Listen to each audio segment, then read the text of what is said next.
United Nations Convention to Combat Desertification is organizing an expo aimed at putting the climate right. The event, which is tagged Spotlight on Africa, Climate Resilient Solutions for Greater Food Security, is set to take place today, Tuesday, in Dubai. UNCCD aims to achieve the Sustainable Development Goals, with its end goal being to protect the land from overuse and drought so it can continue to provide the society with food, water and energy.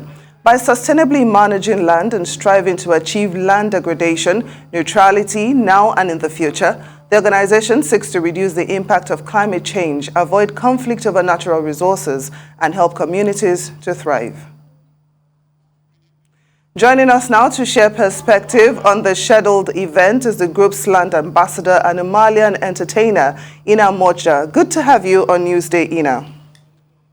Thank you so much for having me. We'd like you to speak to us a bit about the Great Green Wall Initiative. Tell us more about it.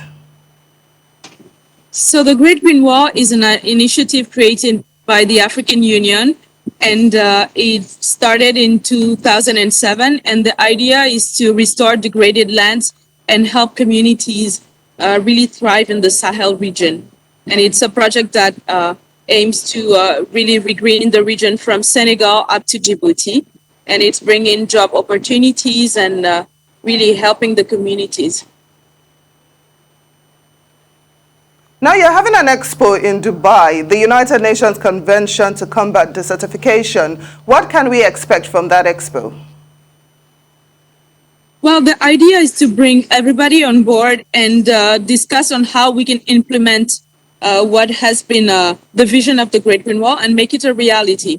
And as a United Nations to Combat Desertification land ambassador, for me, it's really to bring awareness of what is happening along the Great Green Wall and how we can turn this vision into, people taking their destinies into their own hands and go from an African dream to a reality.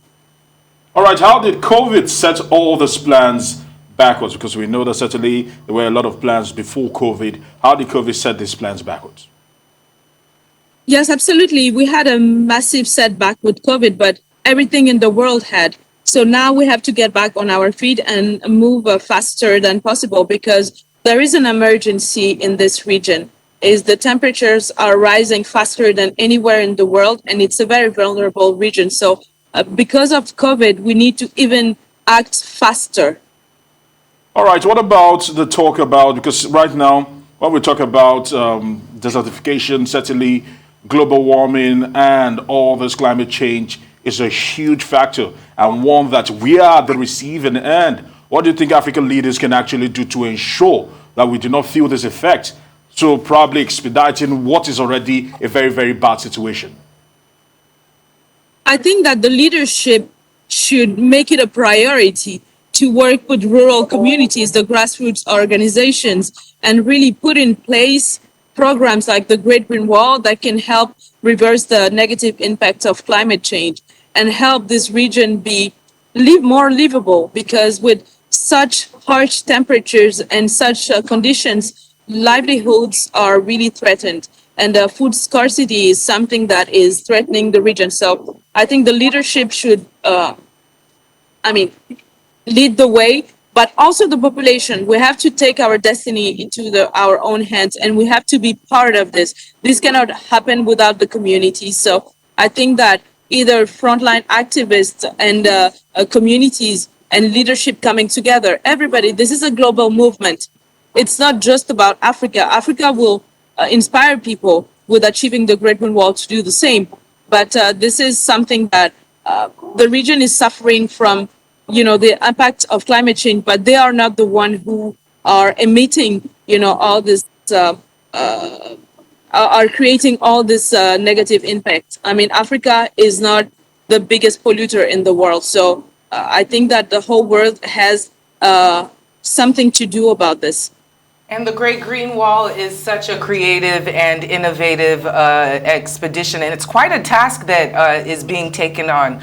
I'm wondering how the idea even came up to create these kinds of solutions, and also how it's going to be documented across the African countries that the wall is being created.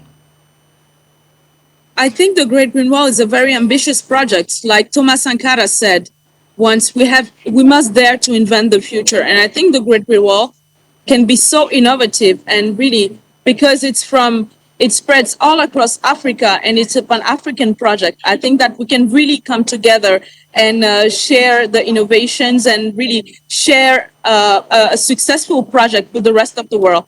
I truly believe in this. I've traveled from Senegal to Ethiopia. I went to meet communities, young people, and the youth, and women and girls who have to be leaders in this project. I think hopefully in 2030, we will have another Sahel. The face will change, and we are changing the narrative by storytelling. I personally did a documentary called The Great Green Wall to give a platform for the communities and the projects, people who are on the ground. But I think that we all have a contribution to do. Now, a number of African countries, even in the Sahel region, they're facing issues of insecurity, farmer herders crisis. What impact has this had on the Great Green Wall project, and how has it been tackled? Well, I think that because of climate change, there are so many issues around it: forced migration, conflicts, and the lack of education, the lack of food resources, etc. These are all tied to climate change. And I think that what the Great Green Wall aims to do is to find solutions to that, to really bring opportunities to young people, because the Sahel, 50% of the Sahel is under 25. And we have to see this young population as an opportunity to build the region and not a burden. So I think that the Great Green Wall, while focusing on the youth and women and girls, are going to empower the region and really have a positive impact.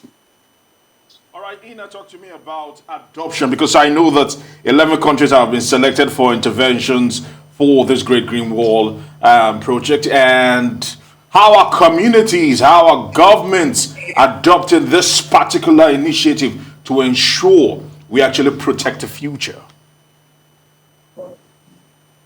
Well, the communities, to me, the communities are the heart of the project. They are the ones who are going to make this Great Green Wall come to life.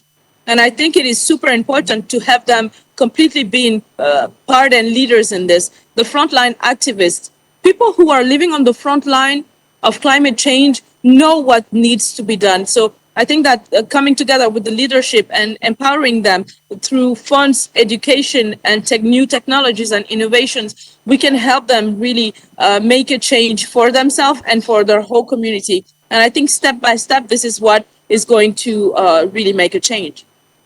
And Ina, is this a continuous project with applications to other parts of the African continent? Yes, actually, other countries who are not part of the Sahel has joined the Great Green Wall as Southern Africa.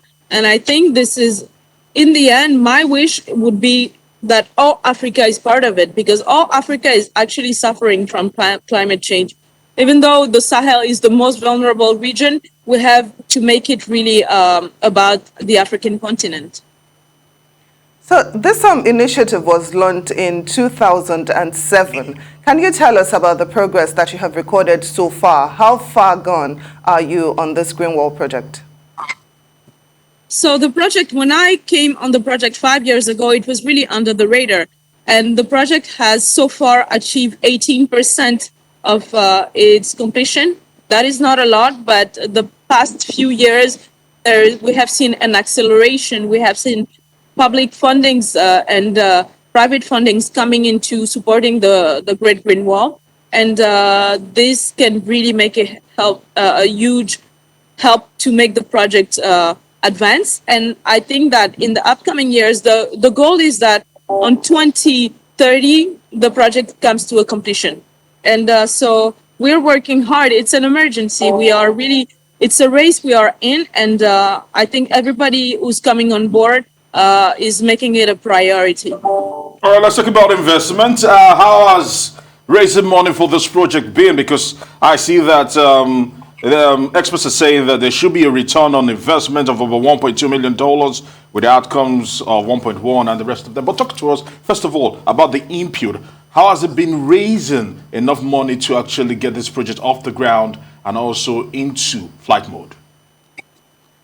Well, there have been some funding coming. There have been $20 billion that has been pledged to the Great Green Wall. And I think the idea is really to make the region a financial partner for the rest of the world, because the trees that are being planted along the Great Green Wall are being planted on purpose. It's not just randomly planting trees. It's really the shea butter is something that is present in almost 50% of cosmetics all around the world. So, and the gum arabic that we find is necessary to create sodas and stuff like that. So what is being done is really a purpose to make the region economically. Sorry, my English is really bad. I'm a French speaker, so I'm thinking in French right now. So the idea is really for the region to be economically sustainable and be independent.